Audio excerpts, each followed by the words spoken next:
talking about me and your opinion on me is one thing, but the moment I start mentioning my kids, it becomes a situation where I'm going to end up hurting someone and doing something really stupid. Charlotte Daly of MailSport Boxing. I'm joined by Frazer Clarke. We're here in Loughborough. How are you feeling? Is it all sunk in that the fight is now actually happening? Yeah, I think, you have to get the press conference done, part and parcel of top of the bill, apparently. It's all new to me, but I sort of take it in its stride with a pinch of salt and back to reality, back to where the real work's done now. Well, you said there about topping the bill. Really exciting. It's quite the difference from the York Hall days. Now, you kind of did turn York Hall into a bit of a fortress for you. I think it was 8 fights, only 1 loss there. What is York Hall like as a venue, and did you ever envision yourself going from York Hall nights to headlining at the O2? That was always the plan, The York Hall it's a great venue, steeped in history, and I've got my own history there with, like you say, wins and defeats. And I've just seen some really good boxing there over the years, and different from the ABAs to British title fights to just all classic fights. Seems to just be that place that draws fighters in and creates history. But I knew I was going to end up at this stage eventually. It's come a little bit sooner than I thought it would, to be honest. But I knew I'd get here because you set your goals out in your career, and definitely to be headlining bills and fighting for the British title was definitely one of them. You're no stranger to venues like that, though. You've been there before. Let's talk about O2, for example. As a security guard, though, not fighting on the night. For those that kind of don't really know about it, can you explain that? How you ended up doing that? Why you ended up doing that?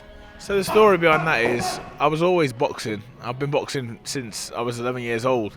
But then when I was about 18, 19, there was a little bit of, let's say, like, I was finding that stage in my career where, you're starting to find other avenues. You're going out with your friends, you're partying. I was getting into little bits of trouble here and there, and the security company, Security Alert, Clifton Mitchell, it's run by him, who's a boxing man himself, and I seen him at a weigh-in one time. I think he noticed that I was going through that period, so he sort of just, he said, listen, why don't you come work for me on the weekends, keep yourself out of trouble, and you're around boxing as well. So that's what I ended up doing. I was at all the shows up and down the country, working as a security guard.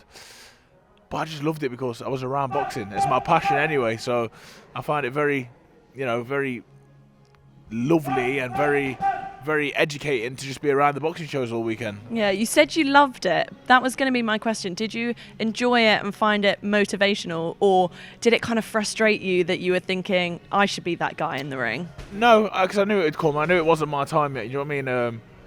But it was all learning. I was learning all the time, It wasn't a job to me. It was, like I say, it's my passion, boxing, and to be around boxing, and I seen it as sort of an apprenticeship, I was looking at the business, looking what goes on around me, looking at the fighters, the way they prepare, the mentality they have going into a fight week. So I learned quite a lot from them days, and I'm very fortunate and had great experiences and met some great people. We saw a couple of times AJ tried to pull you into the ring and wave you over all the time, because obviously you did amateurs like GB stuff with him, and then when he was at the O2 and he saw you there, he tried to bring you in on the action. Yeah, I used to get a little bit embarrassed, but he'd sort of just say, I'd done the whole camp with him. I'd probably done 8 weeks of sparring with him, 3 times a week. So, he's very good like that, always tried to bring me through and, give my little bit of limelight. And I remember the one time he did, I think it was the Klitschko fight, he got me up on the ring and I held the belt up, and then I've seen the pictures come out since, the belt's upside down. So that was my one moment, and I squandered it, yeah. Well, obviously the O2 is a big milestone and you're ticking that one off. Just whilst we're talking about venues, what other venues do you have in your sights? What bucket list places do you want to be headlining and featuring on cards on? I mean, like I said, I've done the UK tour as a fan and as a security guard, and I've been fortunate enough to box in the Manchester Arena so many times already as a pro. I really love that venue. I love the Echo. Oh, it's not the Echo anymore. It's the M&S in Liverpool, because I love the fans in Liverpool, and that's just UK. The O2, another great one. Like I say, I'm going to be headlining there. But when we go worldwide, you've got to be thinking Madison Square Garden, Caesars Palace, Las Vegas. These are all places that, as I was growing up watching boxing, there were some mega fights there. So you have to dare to dream. And one day, I'd love to see my name in lights headlining at a place like that.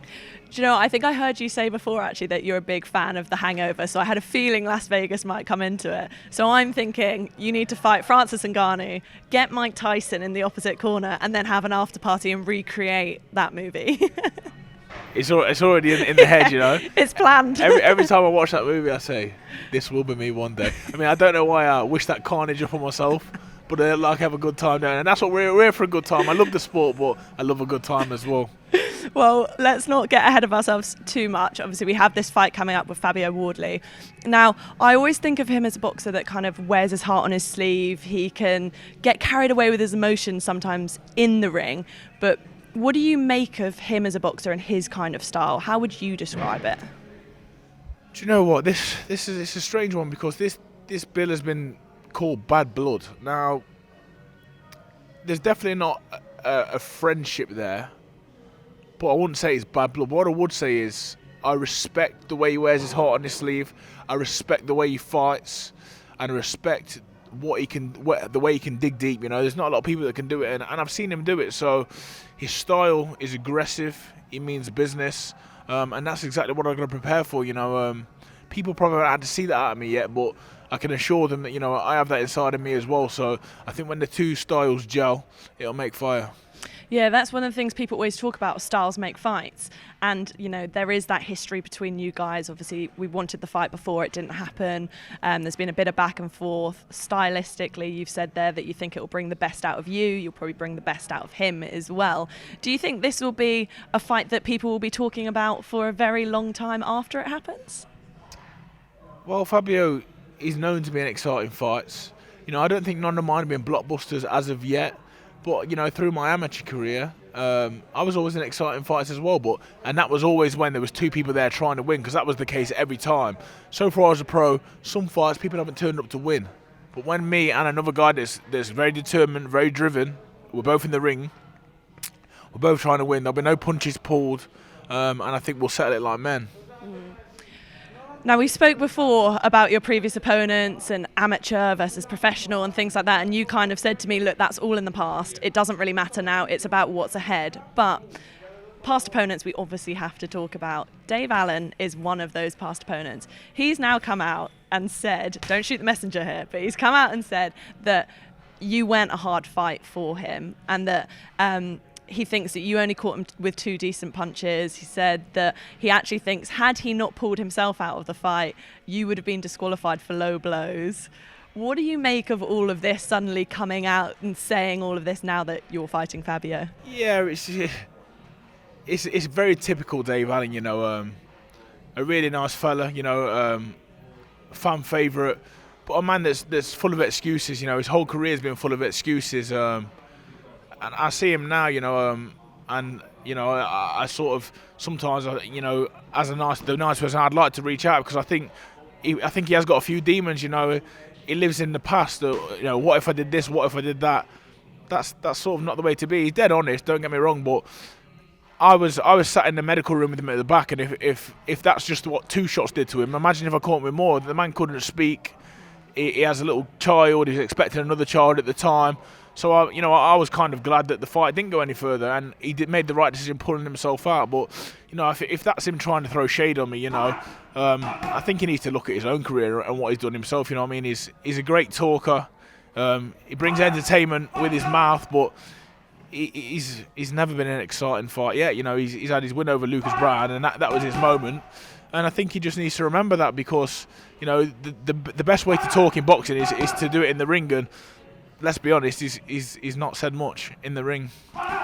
He's just slagged you off, right? And I've just relayed that to you, and you're still being nice and friendly. You know, it's one of those things I find amazing is you never really engage in that kind of total trash talk. And you know, we've heard you before, you know, say your piece, of course, but you never really drop a level. Is that something you try and maintain, not getting sucked into the talk? I'm a gentleman, and you know, for me, throwing shade at a person who quite clearly suffers, you know, he had his own demons. Like I say, I'm not going to get nothing out of that. You know, Dave is Dave, and like I say, I'll say again, a bit of a national treasure. You know, in the boxing circle, he's got a lot of love, but at the same time, I think it's a lot of pity. A lot of people feeling sorry for him, if I'm honest. And I wish him all the best, going forward. And I hope these demons that he does have do sort themselves out. But I don't think he's in any position to talk about someone who's trying to strive to be better when he's quite clearly just settled in his career and in his life. He's settled for what he has and what he is, and he's never shown the fight to really go and be a winner. So with me and Dave Allen are different people. Well, we'll leave Dave Allen in the past for now. I asked you a minute ago how you would describe Fabio Wardley. How do you think Fabio would describe you? I think he's got this vision of me being a soft person, maybe because I'm nice and well-spoken. He doesn't know me, so he won't know the devil within. The people that are close to me will know that, this exterior of a nice guy, that's not 24/7. I can be a dark person, and when I need to be. But he knows I'm a serious fight. He knows that I've got heart. He's got heart. I'd like to think so. But at the same time, I think he knows I'm a respectful person as well. And like I say, these fights, they need to be built. But I can't fake it, I can't put something there. It's not that I've got no envy towards a man. I just want the belt that he wears, belts that he wears, and that's it really. Yeah. And would you say it's fair enough that to call this your biggest test as of yet? And there was a lot of back and forth before about whether you were ready for that. I know you feel ready, but yeah, do you think this is your biggest test, and do you think you're ready to kind of step up to the plate for it? 100%. It's my biggest test, by a country mile, if we're honest. And, there's all this talk about, is he ready or are we ready? We'll find out on the 31st, won't we? You know what I mean? I can assure you that I'm doing the work to make sure that I'm ready. And I said it before, talk is very cheap, We can all say that we're ready. You'll see on the night, we'll see how ready I am. And we'll see how ready he is. Remember this, I'm his biggest test as well. We could talk about he boxed David Adelaide. In all due respect to David Adelaide, again, someone who I don't really see eye to eye with, but in all due respect to him, on that night, Fabio was a lot better, and I'm just here to prove that I'm better than them both, and I think that's how it'll go, if I'm honest. There's some things you can't teach in boxing, and that is the heart. We know he's got that, but the things you can teach, I've learnt them a lot better, and I'm a lot more honed in my skills. It will come down to will, desire, and want, and I've got bags of that as well. Yeah. Do you think winning is enough? Do you think it has to be a knockout? Does it have to be spectacular? Because, fans are always wanting more, promoters, everyone is always wanting more than just a win. Do you think a win against Fabio Wardley is enough?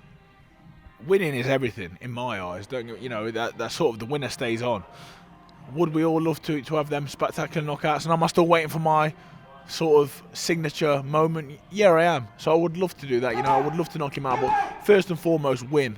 And if I do what I'm doing in the gym and carry out what I'm being told to do, then I think that will formulate with a knockout, with a stoppage victory. I think I'll break him down and get to him. So definitely winning is enough, but don't get me wrong, the fans want heavyweights to knock lumps out of each other, and I'm well aware of that. But first and foremost, is look after yourself and win them rounds and get that title. Yeah.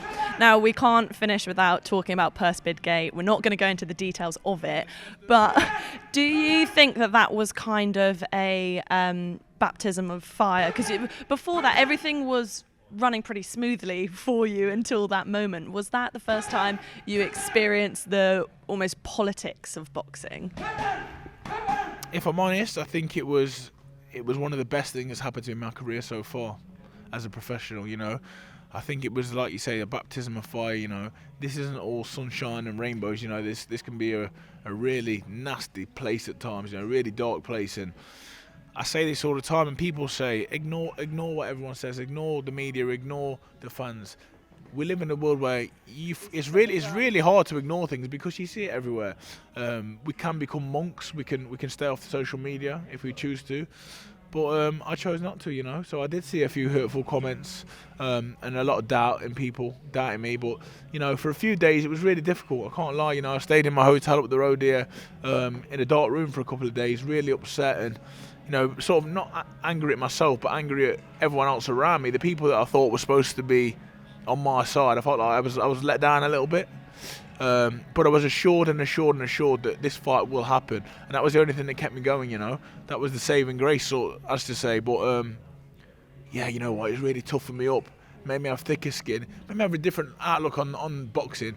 I was told this for years and years, that professional boxing is no longer a sport, it's a business, and it was never more apparent than them times there, you know. But the one thing that I would like to say is, yeah, I was a little bit naive, you know, around that time, around the situation. But I'm hoping it was a blessing in disguise, you know, and I might have had to be patient, but I'm used to being patient. I was patient for years with the Olympics, and I was patient with the British title, and you know what? They both paid their dues. You know, they got the bronze medal, which wasn't the goal, but you know, this time, let's hope, you know, the British title and the purse bid and the delay and everything, it might have just been just what I needed, you know. Yeah. Well, you've got the fight now. Has it changed your approach to kind of engaging with fans? Because you've always been one to kind of have a chat or a discussion with people on Twitter or whatnot. Has it made you step back a bit? A little bit, because I was having pointless conversation with some people. You know, this is not a dig at the fans, but fans see what they see. You know, the behind the scenes business is something that a lot of people don't really get into and don't understand. So I had a couple of, not arguments, but a couple of back and forths with a few people, and the knowledge that they have is so far wrong, so far like mixed up, that I'm pointless getting my point across, because they don't know what's going on behind the scenes. They don't know the conversations being had, you know. And you've got lawyers, there's contracts, and people never. I see it, and the people close to me see it, but these people never see these things. They never see these discussions, so they only get what they know from watching Sky Sports, from what they say on Twitter and whatnot. So it's only half the conversation, really. So I'd say probably social media wise I've backed off, but if I see a person and they have even if they have ill feeling towards me or towards my boxing style, I'm happy to have a discussion about it always, you know what I mean. I'm a real man, like, and people are allowed their opinions about me. That's not the issue, ever the issue. But if it's false information, then I let it know it's false information. On the other side of that, I also stopped talking to fans, because the world we live in is a bad place. You know, people started mentioning my family, my kids, and my missus and stuff. So it got to the point where it was actually dangerous for me to start speaking back to people, because as much as I'm a professional and a boxer, and people think, yeah, they can say what they want to him, he's untouchable, he can't do nothing about it. What you got to remember is I'm a real person. So the boxing world is small and the circle's smaller, and you see fans. And you see media people, you see people around the circuit, you see them at shows, and you know, I'm just dead honest. Like, the only way I really know how to deal with problems, you know, when people are talking about my family and my kids, is by using my hands. You know, I'm just as real as it comes. So it was the safe thing to do, to sort of knock it on the head and let someone else take control of them socials, because I could end up getting myself into a lot of trouble, because talking about me and your opinion on me is one thing, but the moment people start mentioning my kids, it becomes a situation where I'm going to end up hurting someone and doing something really stupid and getting myself in trouble. So it was best to just let someone else take over. Yeah, it's so disappointing when you see them cross that line. It just should never be done. Because I love boxing fans, you know. Yeah. These are the people that I've sat in the crowd with them, I've secured them, I've hopefully entertained them from time to time.